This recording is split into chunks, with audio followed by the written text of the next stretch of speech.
retired FBI special agent in charge. He was in charge of the Hawaii field office for a few years. When he retired, he was in charge of the Seattle field office, worked for the agency over 25 years, now living in Utah. Frank, thanks so much for talking with me about this case. The number one question we have been asked by so many people, why haven't Chad and Lori Daybell been arrested? That's a great question. I've been looking at a lot of the stuff that's been published, and the bottom line is, what would be the crime? You know, the children are missing, but what does that mean? Or are they? You know, if they're in the care and custody of a family member or of a friend or somewhere else, but they're still alive, you know, what are we looking at in terms of potential crimes to charge these people with? Baby child endangerment. And beyond that, at this point, I'm not sure. Some people would say, well, she defied the court order to get the kids back to Rexburg, you know, a week or two ago. Is that sufficient enough to have her extradited back to Idaho? So it's potentially leverage that they can use against her. You know, the next step in that process to get a warrant, depending on what the charge is, there may very well be ground to have extradited back, at least to address that question, where are the children? Could there also be the fact that law enforcement might deliberately not bringing her into custody? I don't think it would be deliberate. There's a number of options that they could pursue in terms of trying to get to the bottom of this issue. The threat of arrest could be one of them. I would say, however, at this point, I mean, the children have been missing since September, that it's time for whatever assertive or overt methods that they could put into play, that they probably are seriously thinking about doing that. I hate to even mention this, but could this be one of the cases where they can't charge them unless they find a body, the bodies of the children, or they find them alive, which is, of course, what everybody's hoping for?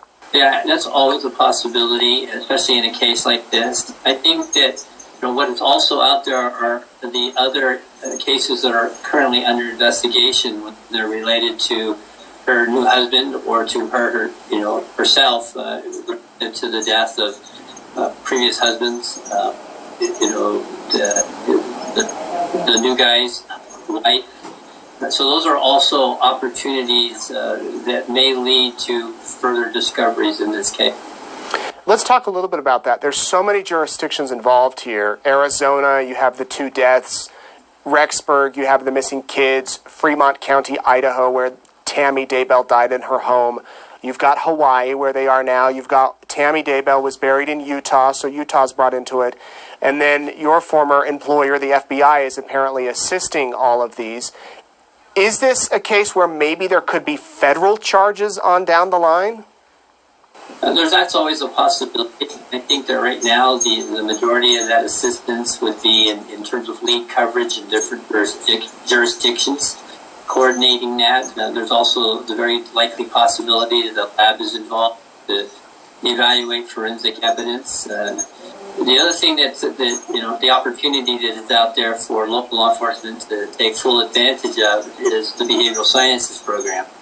So they can bring guys out, employees out who are well versed in these kinds of cases around the country, around the world for that matter, and they can lend some pretty valuable insight into how these cases are presented. Let's talk a little bit about what might be going on with law enforcement behind the scenes and prosecutors. I know you don't know. We'll make it clear that you're not connected to this case at all. What are they doing right now? Well, I'm sure you've heard the term leaving no stone unturned.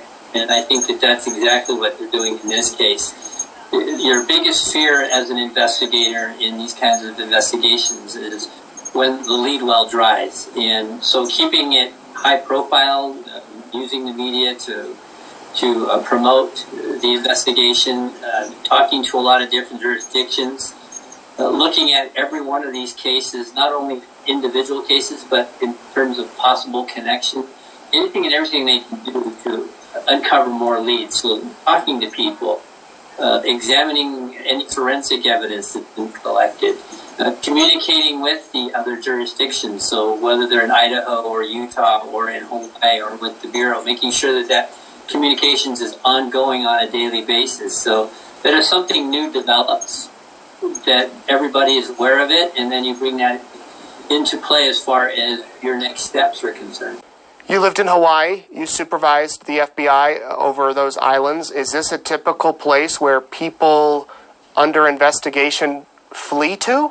No, I mean, Hawaii was paradise, and sure there was crime there, but something like this, very bizarre. And it's a place to go to try to hide, maybe, but at the same time, this is one of those cases where there's a lot of awareness up there, especially from the media's perspective.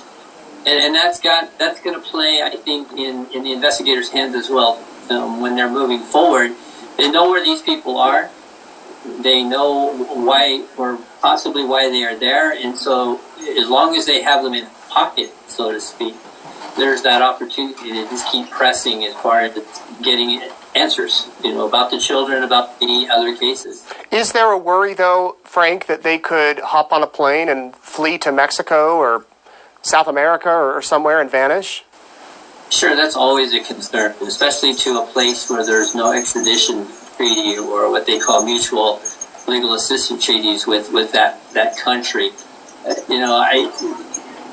That's always a possibility. The question is, why did they pick Hawaii? Are they going to stay there for the long term? Is this just a pit stop?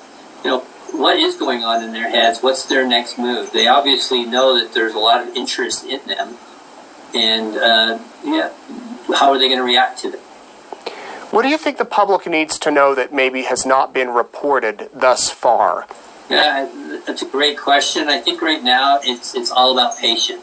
There are a lot of jurisdictions involved. There's a lot of interest, I think, in law enforcement to resolve this. And so they're going to be putting forth their best effort every day. And so patience for the public is key.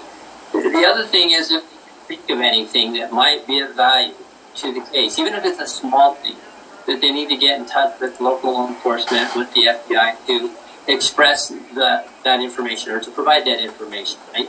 I understand that the young girl's telephone has been recovered. Did anybody receive a text? Have pictures? Have they telephone calls? Any kind of information that could be of use in terms of tracking her whereabouts. That would be huge, and that's a message, I think, to the young people that were associated with her. If their parents are paying attention to this, asking their kids if they know anything that may have transpired between them and the missing children. That every little bit of information at this point in time can be very useful, no matter how small. Frank, you've covered a lot of cases over your career, 25 years. As the special agent in charge, you saw a lot of things. Have you seen anything like this? I've heard a couple of cases like this. I was listening to one of the news reports, the individual from the Center for Missing and Exploited Children. You hear about things like this, but seeing something like this in particular, this is pretty out there. This is strange, bizarre. I mean, when you look at the number of people that are dead, that are associated with either individual that are at the center of this case, when you consider the missing children and how long they've been gone, there's something very suspicious about their behavior. Now, the problem with that in investigations like this is what I know is not necessarily as important as what I can prove. And the officers and the prosecutors need to prove it.